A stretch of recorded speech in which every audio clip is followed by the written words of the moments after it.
Saints fans, another week, another close loss, and a lot to talk about. The fallout of this game is quite extreme, I feel like. There's been a lot of headlines about the Saints, about Max King, and we're going to talk about it all today. But before we do, Jake, Sammy, boys, how are we feeling?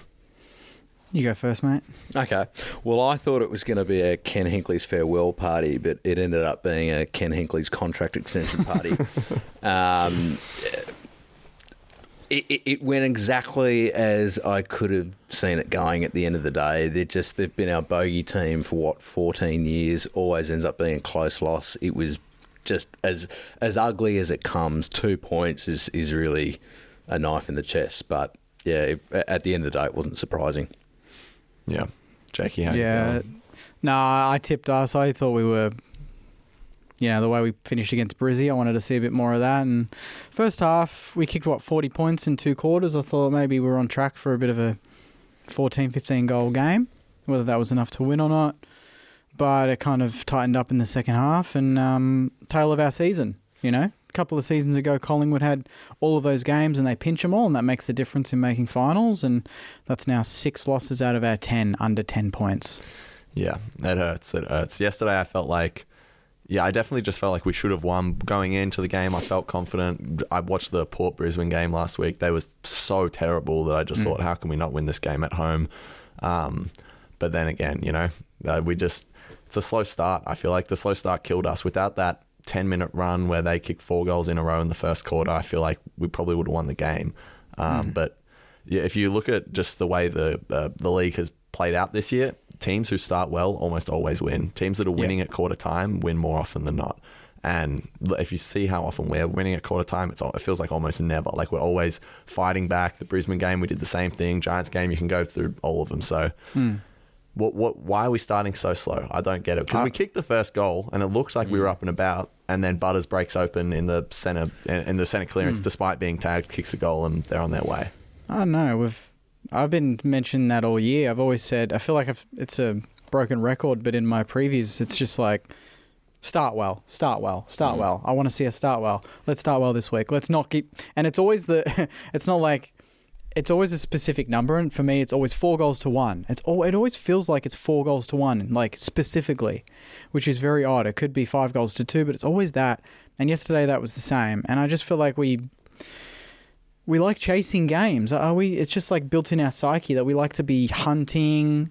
We don't want to be the hunted. We don't want to be the one to dictate play. We want to kind of be reactionary. And that's kind of, that's been like us for the last, I would say maybe the whole season probably. Even some of our wins, they've been slow starts that we've built into the game and then taken over. Yeah. When was the last time we were ahead at quarter time? Yeah. Can you remember? Well, even Ross said in the presser about how we just can't, for whatever reason, play 4 quarters of footy. It's like, that's what you hear rebuilding sides kind of say, whether we're rebuilding or not, whole other conversation. But remember when we were with Alan Richardson, if you guys even remembered that trauma, but back in the day where he'd say, oh, well, it was a win today because we played a good half or whatever, when we were terrible, bottom of the table type team. And I don't think Ross wants us to be there, but it's almost, he just said, I don't know why, but we're not playing 4 quarters of footy. But do teams actually play 4 quarters? Like even Carlton yesterday, they didn't play 4 quarters. They played a blistering 15 minutes where they kicked 6 goals to nothing and that blew the game open and they won. Yeah, but it's still like, there's like a minimum expectation of how you play for 4 quarters and that's going to hold you in good stead. Oh. You can't concede, 4 goals in 10 minutes like we did. But you look at a team like Sydney and they can do that, which leads me to believe that we just don't have the talent, we don't have the polish, we don't have the class to be able to take back the lead. That's what it is at the end of the day. Because if a team like Sydney would do it, based on that hypothesis, why wouldn't we be able to? And the writing's on the wall. We don't have the talent. We really don't.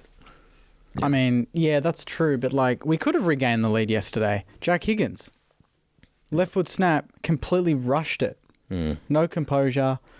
He kicked 5 against Brisbane, a couple of set shots from outside 50, if you don't mind, and then he's 30 out slide angle and he's going left foot rushed. Yeah. Doesn't even make the distance. I'm like, That was bizarre. And I think there was 4 moments like that were critical that just turned the momentum for us. King missing in the goal square, where that just needs to be converted by either him or Owens. Sinclair turning it over from a kick out, which was, I don't know if it was his or Steele's fault, but that led to a direct goal, and it was the first goal for that kid as well. Got them up and about. You just hate to see it from our point of view. Higgins rushing his set shot, like you just said, and then Steele not scoring a point even from his set shot with 3 minutes to go.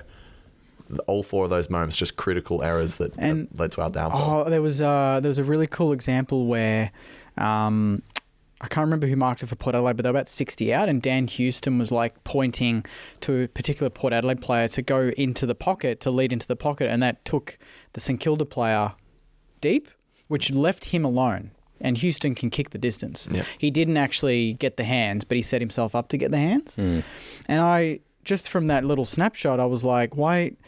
I just feel like we don't have that on-field sort of awareness or leadership of players' strengths. There were so many times where Bonner and Ari and Battle were within reach to get the hands, and our players were kind of just dump kicking it to the top of the goal square, or like Steele's instance, not making the distance at all.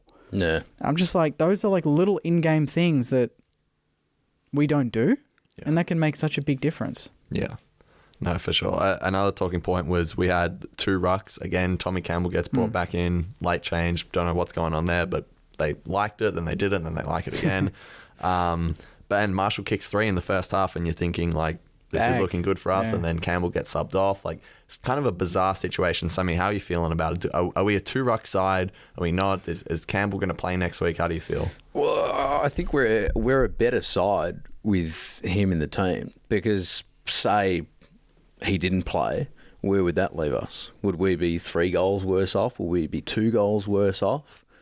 Would it mean that Marshall experiences more rotations on the bench? I don't know. So I would argue that yes, we are a better team with 2 rucks in our team. Yeah. What do you think, Jake? I think I like the balance. Obviously, Tom Campbell's not the long-term partner of Rowe. Yeah. Yeah, I think he was subbed off mainly because the forward line wasn't functioning as much, and we needed Sharman to come on and actually create a contest in the air. It was probably more need-based than Tom Campbell not playing his role. It just meant that Marshall came out of the forward line. But it just meant Marshall came out, which was disappointing, because I feel like if he had played if there was a day where Rowe could play a full game in the forward line, like that's a 5-6 goal game probably. Yeah. Like easily for him. He had a chance to kick 4 in 2.5 quarters, and he missed that chance. Yeah. And then he gets thrown back into the ruck full time. Yeah, for sure. And someone who was thrown into the ruck late, Max King. Yeah, I didn't even notice that, to be honest. Me neither. Ross brought up in his I know, I was like, when did that happen? What idea. ruck contest did that? Was it in the centre school? I actually went back and watched the last 10 minutes. I forgot to look out for it, but I didn't notice it. Anyway, it's a big talking point. It's Maxi, the biggest. it was, look, I mean, where I stand, that was his worst game for the club. I'd concede that. Are fans too hard on him? Absolutely. Like, the talks of going out and trade this kid, and like, can we just support him in our club and provide and put him in a environment where he is going to succeed? Because we haven't set him up for success, and I feel like we're way too hard on this kid. Yes, that was a low energy, not great effort game from him. The forward entry still isn't there, but despite that, he still needs to compete way better than he did. No, it's definitely not up to standard for him. But yeah, where to now from Max? How do we feel? I mean, the question is, like, do people actually think that dropping him to the VFL will help him?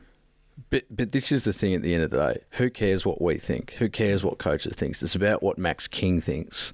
We need to have a conversation with him, sit him down and say, what do you want? Where do you see yourself? What can we do to help you? He's clearly unhappy at the moment. Yeah. He looks like he doesn't care. His efforts are pretty poor.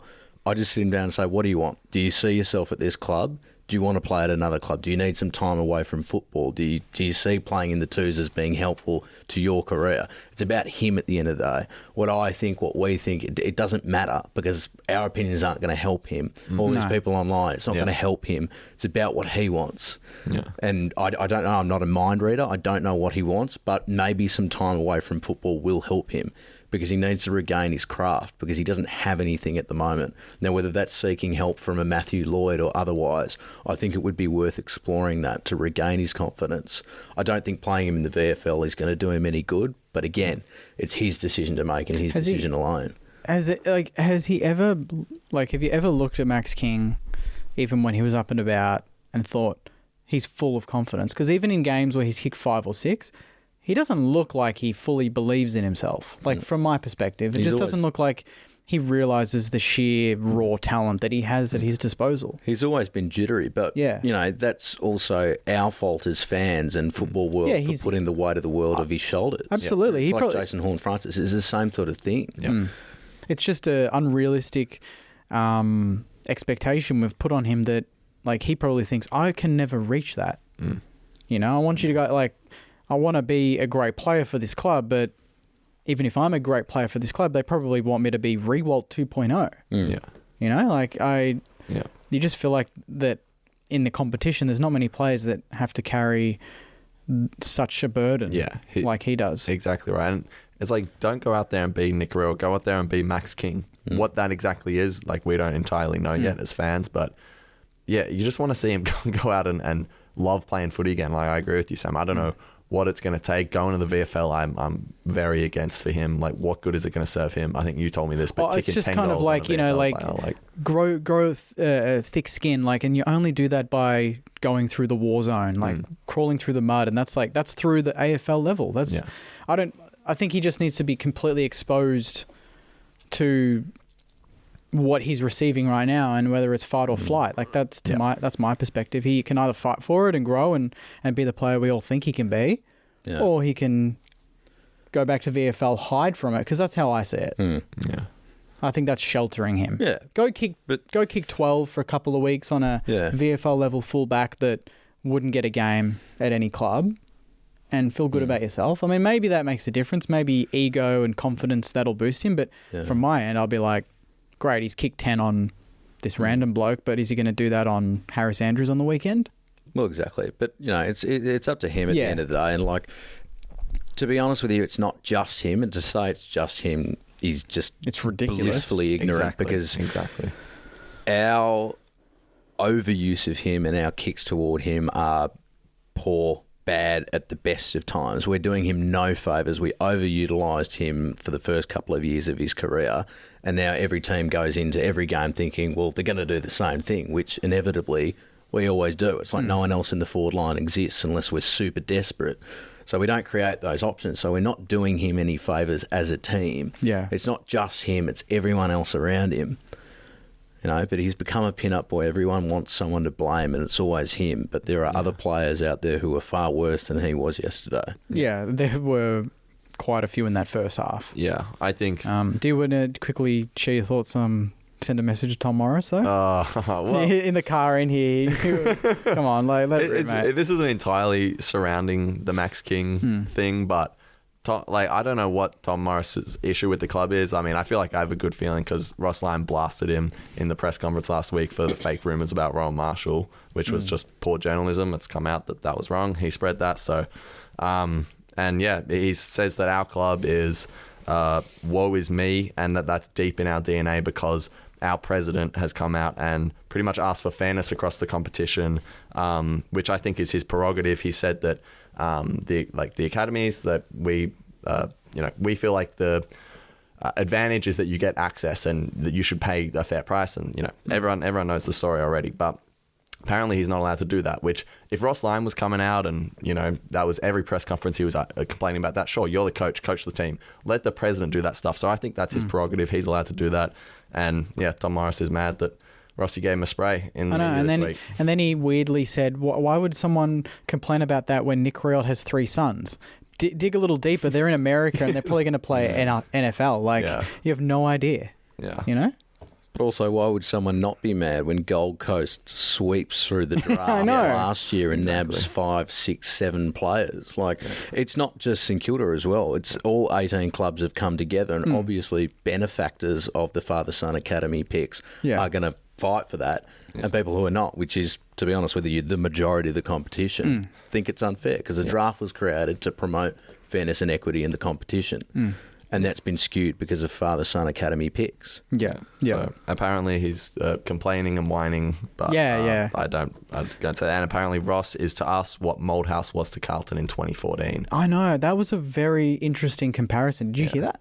No. He basically said that at the time, Carlton sacked an unlucky Brett Radden, hired Mick Malthouse. We sacked an unlucky Brett Radden, hired Ross Lyon. And at the same time, the following year, so Mick Malthouse made finals that first year under coaching Carlton, as did Ross with us last year. And then the following year, at this point of the season, had 5 wins, and we have 5 wins. And that's kind of where the comparison finished. He kind of just... Oh, well, that's I feel a neat little parallel, but... Like, that's like, when more, you're doing a year 12 essay and, you kind of go on a weird tangent, you're like, and the end. It's like, you get an F for that. Like, that made no sense. This was a maths exam and you wrote an... And then, it's just a weird It's a bizarre... I don't know, but...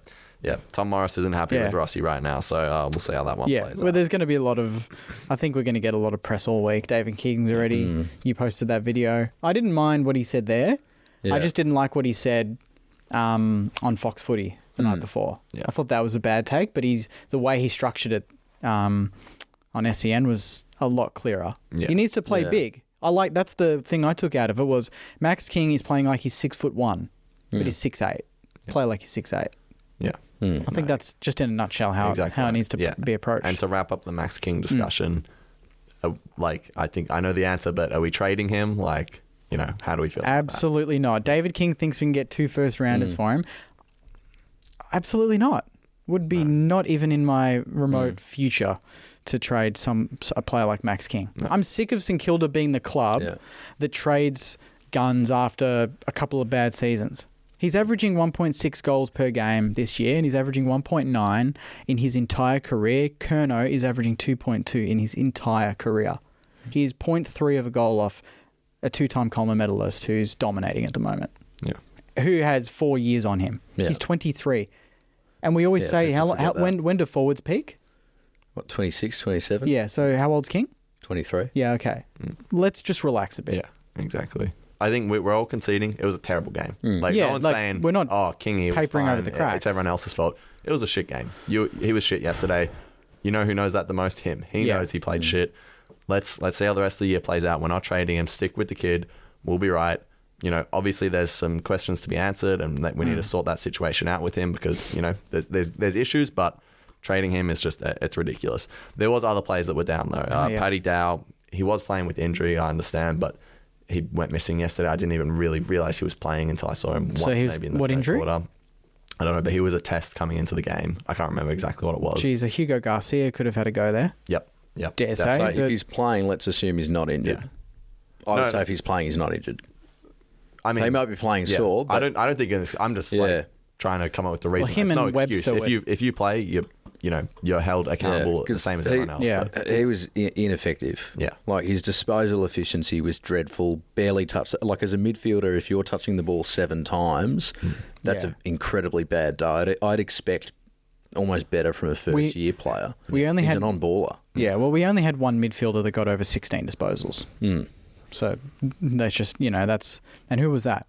Was that Steele? Yeah, Steele. Yeah. And even then, I didn't think he was great. Exactly. And Owens, Wilson, some of our really good young talent, it's just been really down lately. I was saying to you guys at halftime, it feels like majority of our senior players have played well, your Wilkies, Marshalls, Battles, those sorts of guys. But our young players just did not lift yesterday. We needed to lift out of them, and we didn't get much. I thought Naz tried. Like, I liked his attack on the ball. Like, there were a few times where he actually came off his line and grabbed the ball in the middle and really tried to drive forward, which was really good to see because you don't really... That's not something I've kind of aligned with Naz, that sort of mad attack on the football, but he's starting to show that more. Yeah. But Owens is the one that's like, if our mids are struggling like Paddy Dow is, and Owens has had 3 kicks in 3 quarters dying in the forward line, I still don't understand how we don't move him into the guts. Yeah. I don't get that. Yeah. I mean, I've been calling for it all year. I don't understand. Like, I feel like, we talk about Kingy and how he's dying in the forward line and we need to do something to shake him up. Owens is in the same boat for me. Yeah. Like, I don't want to harp on it too much, but I feel like we're stunting his development as a collective player, as a whole player. Like, is he a forward? Is he not? I don't know. Yeah, it's bizarre. As Ari as well, he had a good first game. Yesterday, he wasn't terrible, but I just feel like he needs to really improve on the defensive side of his game. Offensively, I feel like when there was that one moment where they handballed it to him about 70 out, and he bombed it. Higgins kicked it. Yeah, that was right, and that was a good bit of play. Like when we use him offensively, he works very well for us. But first year player defensively, I was talking to my brother about this yesterday.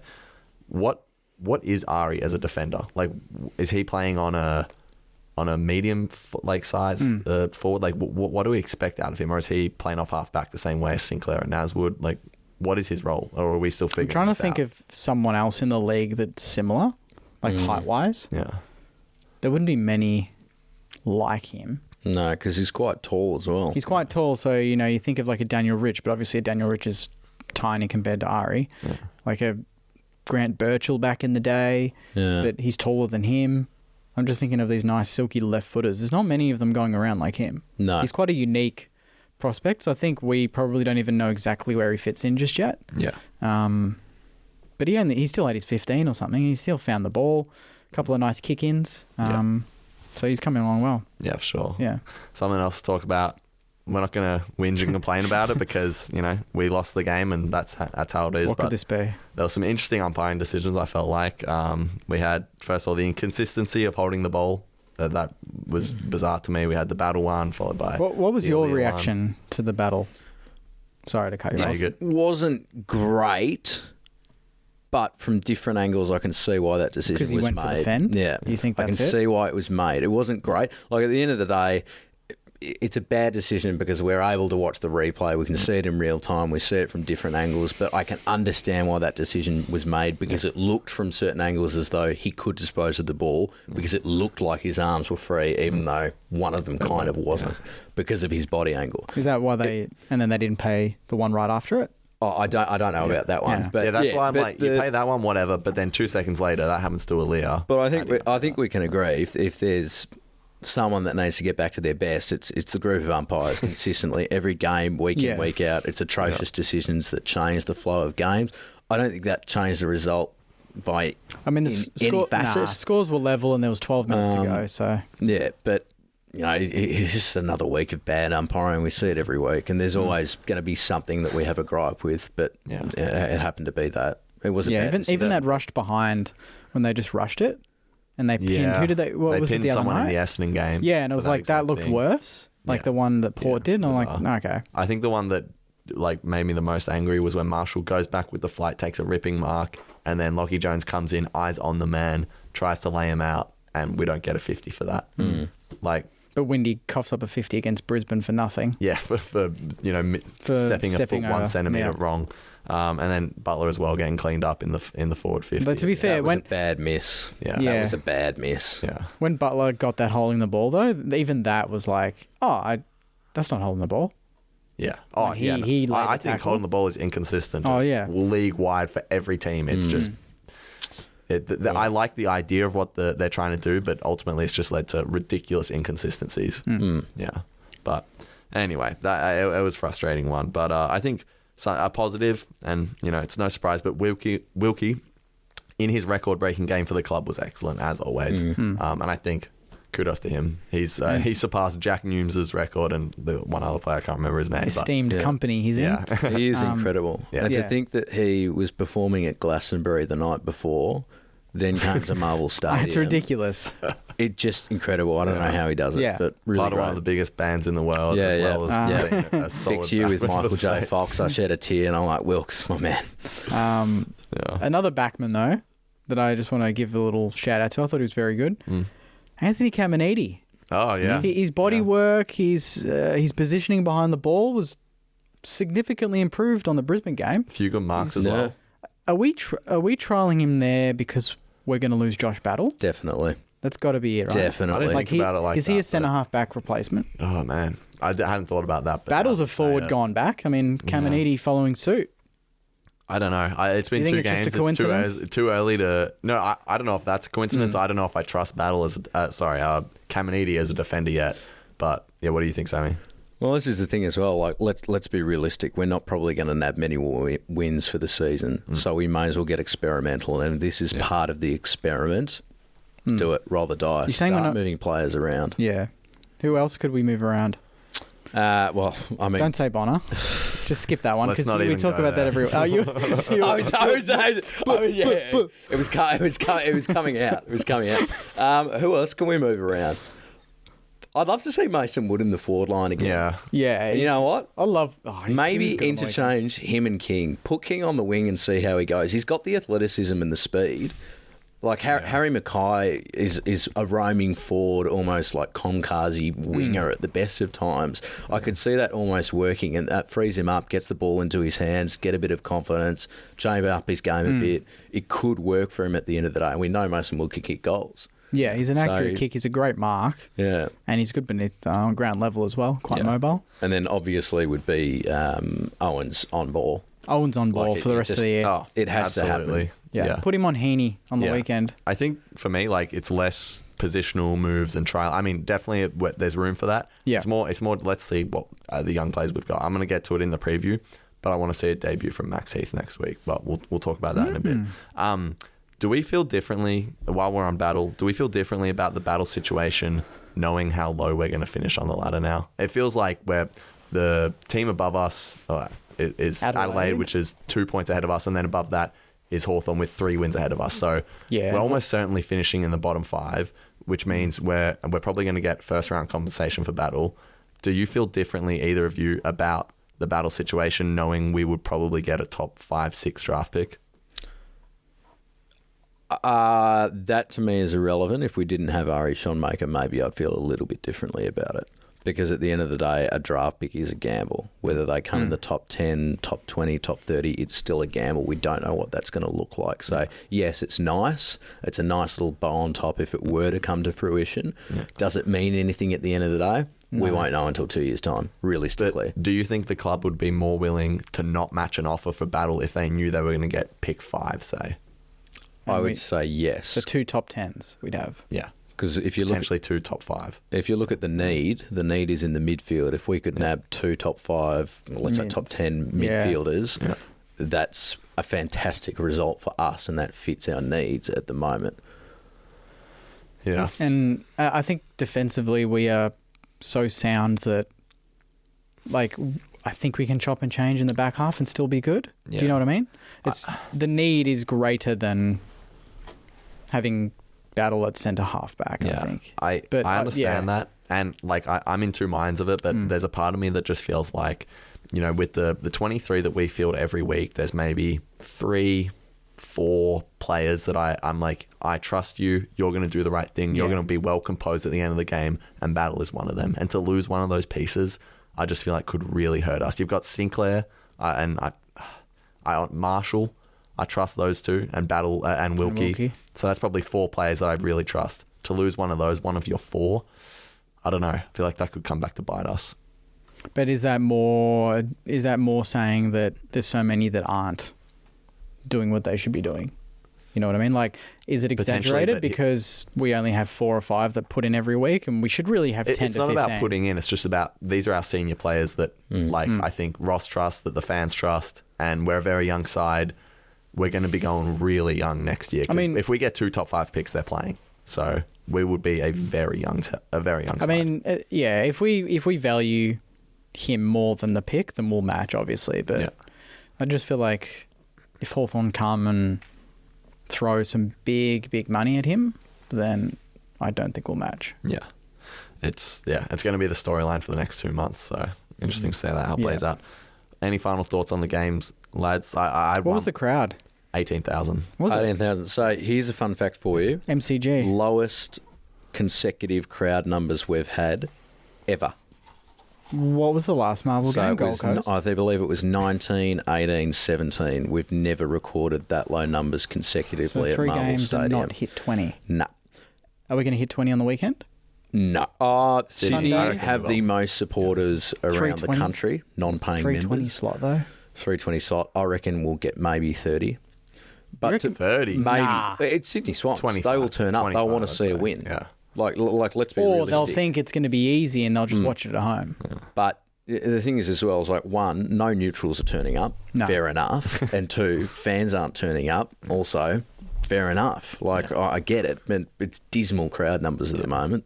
Yeah, the first couple of minutes when I was sitting with Jaden watching the game, he was like, it's a bit of a worry that you can hear the boys in the contest. And this was like 4 minutes in. I'm like, and you're on level 3 as well. And I'm on level 3 and I can clearly hear them all yelling and yapping at each other. I'm like, shit. Because when I messaged in the group chat and I said, how many people? And you said 40, I thought you meant 40,000. I was like, not 40 people. Not 40 people. Because I was sort of squinting at my TV and I'm like, yeah, I can't see anyone on level 3.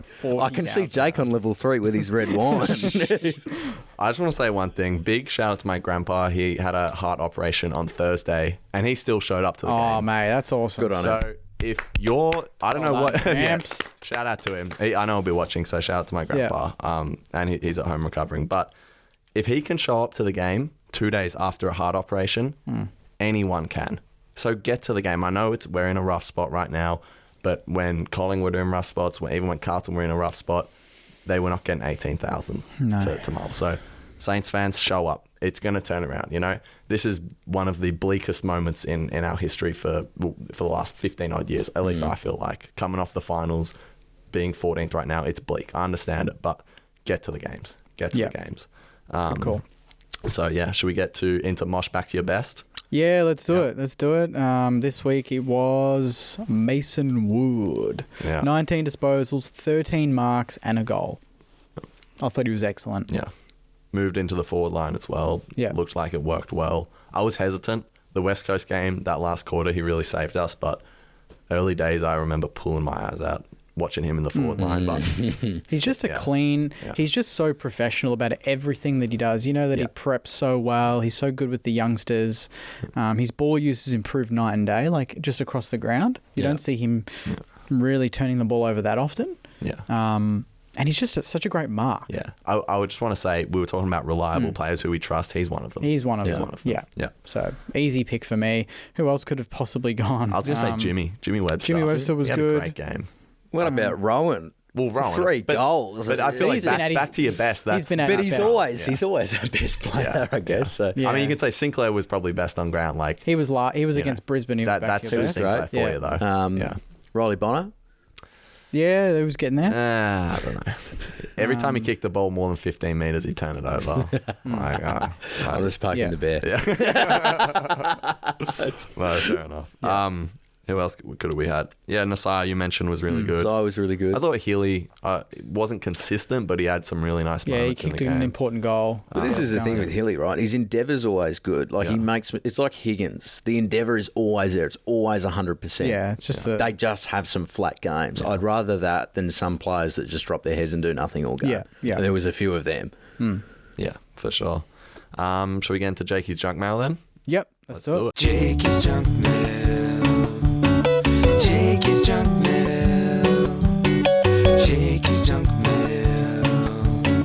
Jakey's junk mail.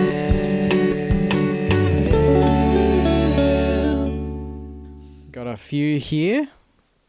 There is it's a bit jam packed, so just prepare yourselves, boys. There's a few long ones. This one is from Jordan. He says, Max King is copying it and obviously is out of form. I'd love to see, for once, our fans actually get behind him. I'm pretty tired of how easily we eat our own as fans. It plays into the media narrative that often seems to barrack against us. King is obviously talented and out of form, but we absolutely should be staying because we all know what Saints fans would say if he won a Coleman for a club like Collingwood. Yeah. It's so true. Yeah. Could you imagine if he left and won a Coleman anywhere but at St Kilda? That would just be the most St Kilda thing to That's happen. exactly right. So if it feels like trading him is a St Kilda thing to do the opposite. Exactly. Yeah. Do the opposite. Exactly. Like George Costanza. Just do the opposite of what you naturally would want to do in that situation. Yeah. We all know, I'm just saying Saints fans, we all know if we trade him to another club, he is going to set the world on fire. So why don't we just set him up in a successful environment at our own club and let him succeed there? But also the thing is as well, like you'll go on to other teams' pages, i.e. Collingwood, the likes, look at their comments during a loss. I don't know if you do that. I do. Nothing about players. No personal attacks, nothing. It's about the team. It's always about the team. And I can tell you for a fact that players will go through those comments, they will see those comments, and they'll feel even worse about an already bad situation. Oh, they only did it earlier in the year to who was it? He got a lot of abuse from the fans and they dropped him. The young forward, Collingwood. Oh, I've got no idea. The high flyer. I got no clue. It was like in the news, like he... anyway, he got abused quite a bit. No, it wasn't Bobby Hill. It was like a key forward. Oh, okay. Takes a lot of speckies. I can't remember his name. But anyway, we don't. It's just anyway, not Collingwood TV. It's just to debunk everything. This one's from Vince. It's a bit of a long one, so just bear with me. Hi, Jake. It's time now to explore what we have at VFL level and give the kids who deserve a chance a go. And I'm referring to specifically Isaac Keeler, Max Hall, Hugo Garcia. We have the talent down there, but we hardly ever expose these kids to AFL level because we leave them languishing down there too long. It does nothing for their development. Season after season, I see these kids play really well, returning big numbers, but continually get ignored. Highmore is a good example of this. Personally, I think our biggest and most important recruit this year has been the appointment of Simon Dalrymple, a talent identification manager. If he can do for us what he did for Sydney, then we are in good hands in that area, but it will take time. Also, does anyone know about Finn Sullivan, a big-bodied Cripps type midfielder? We need to do everything we can to nail this kid. Potentially pick 4 in the draft. Interesting. I've heard a bit about Finn. There's a name to look out for. Can I just say, putting up, like he said, the 3 players that he listed, they haven't all been putting up big numbers in the... When does Keeler put up big numbers in the VFL? He's a highlight reel. Yeah. Max Hall still, even on the weekend, he's had was one quiet. good game Hugo out of 3. Garcia is the one out of the 3. Definitely. I would have played more. He had a monstrous game on the weekend. He should be in. He had where is he? I've got his numbers: 18 touches, a goal, and 13 tackles. Yeah, he's avanaging like 10, 11 tackles a game at VFL level. He's one for sure. But like, there's that draft class with like Houghton, Van Ness, those types Matty of players. Allison. Matty Allison. Like, if you don't put the numbers up at VFL, you're not coming into the side. Matty Allison has played one good VFL game out of maybe 50. Yeah. Like, to be honest, I'm not going after the kid, but he's probably going to be delisted, it feels like. So there's kids like Philippou is going to come back into the side because he had a ripping game at VFL. Yeah. You don't just put your kids in just cause. Yeah. So they need to actually play well at VFL. Yeah, and there has to be consistency there. Like one good game every 3 weeks and being the man that could have been is just not good enough. Yeah. No. You're not going to get played at AFL level. Yeah. Yeah. This one's from Chad. With so many bad decisions called and not called in the game against Port, at what stage will umpiring decisions become challengeable by the captain, or even go one further with the ARC having the ability to feed a reversal or decision change to the on-field umpire via their earpiece? I don't think that's ever going to happen. Nah, don't like it. They don't want to slow the game down. Yeah. And that's the thing, it's becoming so stoppage heavy because there's now so many rules in place. Laura Kane has some serious work to do in the off season, but it's not something that's going to be fixed in this season, that's for sure. I feel like it will come in eventually. The NBA did it a few years ago. I just feel like the way the world's going, I feel like there will be like a captain's call. Joey Montagna put it on the agenda a few years ago. I feel like it'll happen eventually. Yeah. Harry's asking, do you think Max King would benefit from maybe going to do some yoga and Pilates? Yeah. I swear by it. If you're jittery, all that sort of thing, make your mind a little bit zen. How often do you do it weekly, daily? 5 times a week. 5 times a week? 5 times a week. Okay. It's basically a mother's Lamaze class. It works for me. I am probably the only male in there, but it definitely works. I swear by it. Okay. So, yes, hard agree. All right. Leova is asking who needs to take responsibility for our poor forward 50 entries. I think that as much as I love the bloke, I don't feel like we've heard much from Robert Harvey about this forward line and what he's coaching. We hear a lot from Ross. We critique a lot of the players in the forward line, but at the end of the day, he is the coach. He is the forwards coach. Yeah, I'd throw Brendan Goddard in that as well. And he's a midfield coach who his only coaching experience was last year. He was a development coach, which Lenny is now, and they switched. I'm not sure what's going on there. What's the plan? It's probably some heat coming their way in the off season. Well, there has to be, because someone has to be held accountable for it. It can't just be the players; it's everyone on board. Yeah. Yep. This one is from Big Brew. Windy gets more of the ball when he's tagging. He was nowhere yesterday. Yeah, he didn't have a good day yesterday. Yeah, we haven't mentioned him much. 2 clearances that Butters had. One led, he kicked a goal. One led to a set shot, which they missed. But he shouldn't have been able to break away that much. Was he on Butters or Rosie? He was on Butters. He was on Butters. Yeah. But the fact that you don't even know, like, I didn't because he was so behind the 8 ball for most of that game. Yeah. I had no idea. Yeah. Him, along with a lot of our young players, as we've already said, were just off yesterday. Yeah. Horn Francis was just so good. Yeah. This one's from Peter. I need to send it here as it's too long. I love Josh Battle. We all do. But if his offer from a rival club triggers first round compensation, we might have to take it. The comp pick at the moment would be pick 6, pick 5 and 6 to the draft and take the 2 best midfielders available. If we are serious about moving forward, we have to make tough decisions, potentially losing a valuable player to fill a huge hole in our list, our midfield. Keep up the great work, Pete.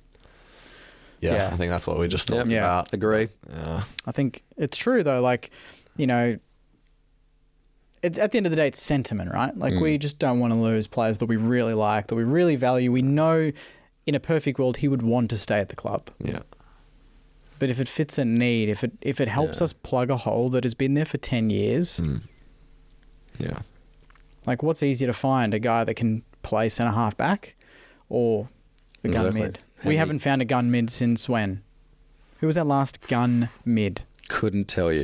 Steele, Yeah. even in his Brownlow, like, third place finish, was he an absolute, like, in terms of gun, like, absolute game-changing freak in the midfield? I think Steele was for 2 years. Steele was? For 2 years, he was that for us. Yeah. Well, that's vanished. Unfortunately, sadly. yeah. And even in our grand final years, it was Dell and Ball and Goddard, Hayes. We haven't had It's been a long a time. midfield trio like that. And that's where the deficit is. So that's what has to be changed because we know in the modern game that games are won through the midfield. And we'll end it on Brett is asking, do we keep King deep? Do we play him out of the square or do we want him to go up the ground and find the footy? Because late in the game, he finished with 10 possessions yesterday. 10 possessions and 2 points. Do we like that he... is that if things aren't going well and he's not kicking goals, just get up the ground and get your hands on it? Or do you just tell him, park the bus, stay there, it's coming to you? No, you have to get him involved. I just feel like the ruck thing, again, I'm not sure there was much merit to that, but I like the idea of it. I would have been so against that 2 years ago, but now it's like, he's literally, it's like, when you go down to, watch Div 12 Rezzies and there's just some fat guy sitting in the forward line. King's not that, but that seems like how we're playing him, like sitting in the goal square. You got to get him in the game, get him a few touches, get his hands on the ball, get him marking it, and then when we've got those entries coming in, he can be deep and ready to mark it. Yeah, but it changes the dynamic as well because he's not in there. It removes the reliance on him. Yeah, that's true. That would be handy as well. Yeah, and then you have Sharman or Rowe down there, Maxi Heath even. Yeah, just get the jukes on it. Like you don't need to.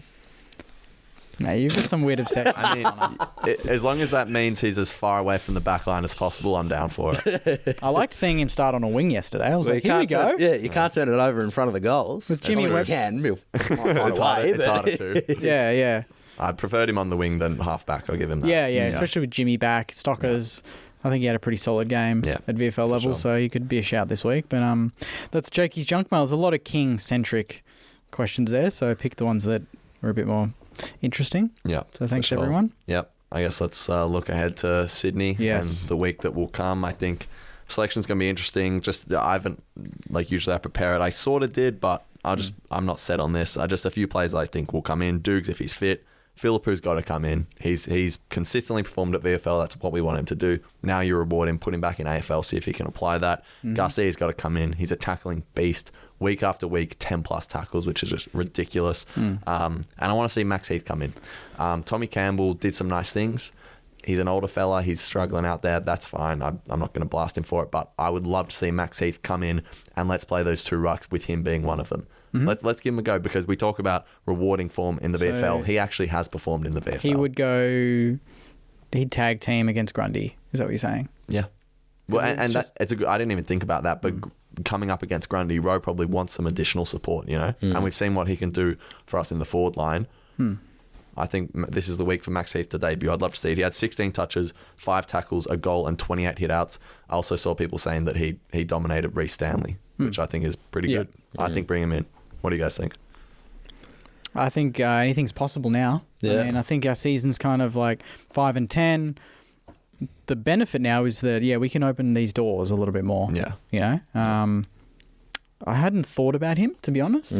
But I don't mind it. I just think that Tommy Campbell, I think he played his role, but now that we're in the position we're in, I think that, like you say, it opens the door for Max Heath.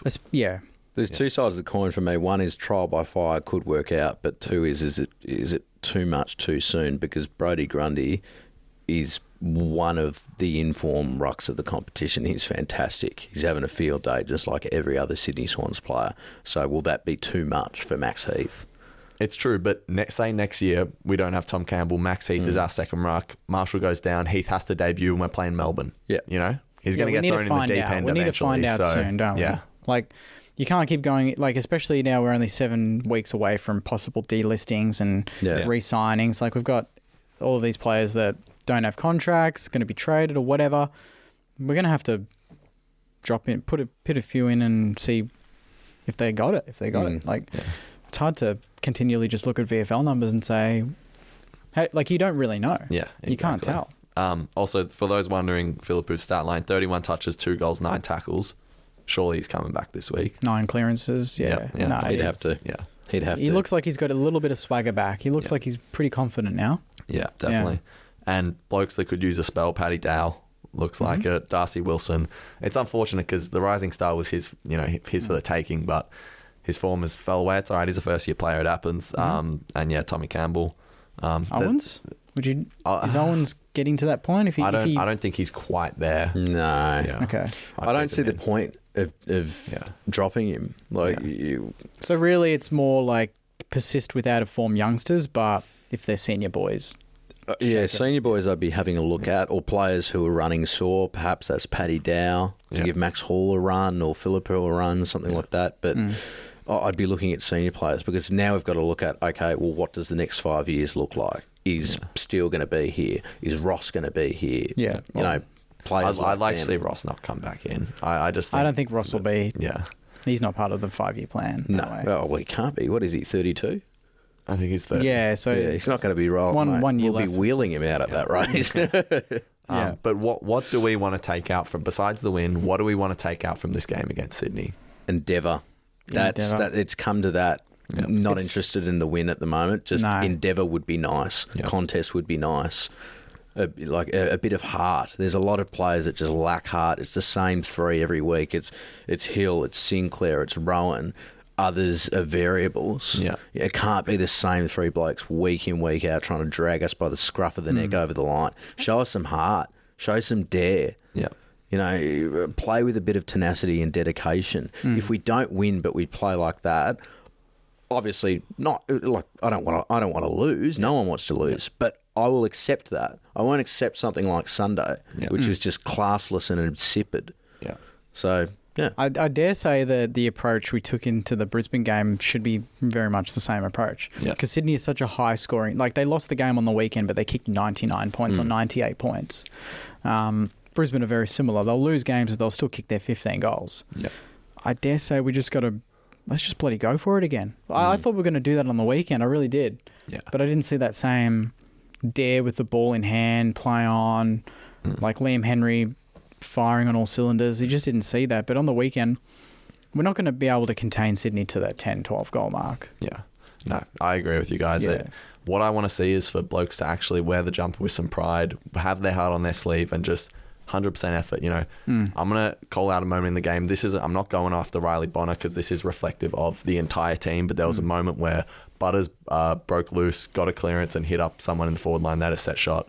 And Windhager obviously tagged him. 4 Port Adelaide players go up to Windhager, smack him on the back, get into him, that's your man, whatever. No one goes up to Windhager. No one goes up to any of those 4 players. Riley Bonner is standing next to him watching. That is not good enough. Yeah. That is not good enough. You have to stand up for your teammates. You have to play with pride, and you need to play for the jumper. Strength through loyalty. Let's actually show what it means to play for St Kilda again, because it's just been sorely lacking from so many players. Everyone, look at Rowan Marshall. Look at the way he plays and emulate that. His heart, his desire, it's all there. That's why he is a potential future captain for the club. Yeah, and speaking of captain... that does remind me of a moment in the game where I thought this summarises the way we're at, like where we're at right now. And it was a contest on the wing, our forward 50, just outside, like about 60 out. Ball comes in. It's Steele on Horne-Francis. Horne-Francis breaks away. Steele doesn't really break out of stride. Horne-Francis wins the ball, hits a perfect dart in the middle of the ground. They switch it. As they switch it, Horne-Francis is sprinting across the field. He's running 150 metres to get to the next contest. There's a ball up about 150 metres from where the ball originally was. Steele was just jogging to the 50, to the defensive side, while Horne-Francis, his opponent, went into the next contest, got a high and won a free kick. And I thought, I can't believe that they were side by side and Steele is there. Horne-Francis is at the contest winning the ball again. He just won it. I couldn't believe that from our captain. Yeah. It can be structure, right? I know, I get it. Like, yeah, absolutely. You don't have to be man on man, but it's just set a tone. He looks like for the last 2 months, like one, he looks like he's walked off the set of Brendan Fraser's The Mummy. He's so strapped up. He looks like he's running sore. Would it be worth managing him for a week or two? We had the bye. We just came off a bye. Yeah. Isn't that not management? Oh, manage him for another week then. I don't know. But he looks like he's playing sore constantly. This has been for maybe the last 7-8 weeks. Yeah. So, I don't know. But his endeavour and his output is not what I'd expect from a captain. No. It's very unfair on him, but I just think he always plays injured. And this is so unfair because we're not AFL players. We don't have to get up every week and do this. Yeah. But that's just, if he is playing sore, I feel like that's just what he's going to have to get used to. And he needs to find a way to get back to his 2020 form through that. And if he's really that sore, just go to the fitness staff and go, I cannot play this week, guys. And I can't play this week. If it's that bad, don't play. Play Hugo. Give me a week off. But he's the captain, so it's like, I don't know, you got to play tough. You just got to put yourself out there. But I'd rather see no Steele for the rest of the year and he comes back 200% than he's going at 30-40% of his capability for the rest of the season, and that ruins him, exactly, indefinitely for the future. No, I agree. And there's we've very close to touched on it already, but there's a lot of people talking about, well, we're already so low on the ladder, let's just tank. No. And I just want to say no, because that is loser mentality. And we've lost enough football games at this club before, okay? Yeah. We don't need more losing. Let's come out and try and win every single game. To be honest, if we win every game for the rest of the year, we probably will still get a top 10 draft pick. You know what I mean? So I don't care about the draft pick's going to take care of itself, is all I'm saying. Go out every game and try and win. Let's, how much better are we going to feel coming in next week if we just beat Sydney, know? Or if we get close enough and they've thrown the kitchen sink at them. Exactly. And the same fans will be saying, I just want to see us compete. Yeah. And then the next day they'll be like, no, let's just get a top 3 draft pick. Yeah. It's like, that's not how you build a successful club. What are we at that point this then? is the thing. It's compromising your culture. Yeah. And it speaks to your culture in tanking. Like, not only one, is it totally illegal, but two, it says a lot about you as a club and supporters if that's the way you're looking. Yeah. Because if you are competitive but you're 18th, so be it. Yeah. So be it. If you're totally uncompetitive and you're deliberately trying to come in the bottom 4, I hate to say it, but you don't deserve anything. You don't deserve to win. You don't deserve to move up the ladder. You don't deserve a top end draft pick. No. And you're certainly not going to trade in players from other clubs with that sort of no. Yeah, that sort of setup. I completely agree, Sammy. One last player, forgot to mention. I thought Dan Butler's pressure was elite in that first half. The second half, it didn't go away, but the first half was fantastic. I want to see that consistently from him for every game for the rest of the year, because last week, Sammy, you were saying that we would value Higgins over Butler, which I agree with, because Butler kind of goes missing at times. Bring that pressure every week, and you can not get a touch, and we'll still come on here and say, good job, Dan Butler, you did your job. So well done to him. Yeah. Anything else we want to see in this Sydney game? No, we've covered it. We just want to see us go for it. You just want to see some bit of heart, play for the jumper. I mean, those are all things that you just think every player naturally would do. You shouldn't have to be told to do that. Yeah, but that's where we're at. I know. That's what it's come to, and that's the sad part, that we have to ask for the basics to therefore be impressed. Those should be the non-negotiables. Go out this with a winning mindset, want to win the game. They're coming to us. We're not going to them. We shouldn't be afraid. Yes, they're good. Yes, they have the best midfield in the competition by a mile. Show some class. Show some dare. Put them to the sword, or at least try to. There's no reason why we can't. We've done it before. We can do it again. I don't know. unsociable, push around, like Yeah, exactly. get up and about. Like who wouldn't love? Like that's what we've missed without Stocker. It's just that Exactly. wrecking ball that Yeah. hits a bloke and everyone gets around him. Yeah. If we can't win on the skills, let's just, I don't know, let's just test their physical sort of talent as well. Exactly. Yeah. I love Stocker just for that very reason. Yeah. He is just heart on his sleeve, St Kilda player to a T. You know what I mean? So, and you know, to all the players out there, if you want to be a part of what's going to be the most historic premiership of all time, then show some effing heart. You know, pump the logo when you kick a goal. You know, get around it, play for the jumper. I can't stress it enough because we're at round 17, and we haven't seen any of that. You know, so No. yeah. Anything else, lads? No, just get to the game, 320. Let's that. get a good crowd. I don't think we're going to get 30. What happens if we do? What do I win? Yeah. Next year's membership, I'll pay for it. Big call. I got reserved seats. What if we don't I'm giving get you 30? GA. I will accept a Bundy at the footy. That that's can be my fair. compensation. No. Yeah. Did you have a cat or a dog? No, neither. Fish, pet membership. Sorry, what? You're getting a fish. You're okay. going to get a fish, and then Yeah. Jake's going to buy that fish a pet membership. Yeah. Yeah, done. All right. 30's I'll bring it in with me, but I'll sit here. We'll leave it right here. Yeah. That'll be the States TV fish. Lenny the fish. Yeah. Alrighty then. All right. Good to see you lads again, and until next week. Yeah, let's beat the Swannies. Come on, calm the go. Saints. Let's go. Go Saints.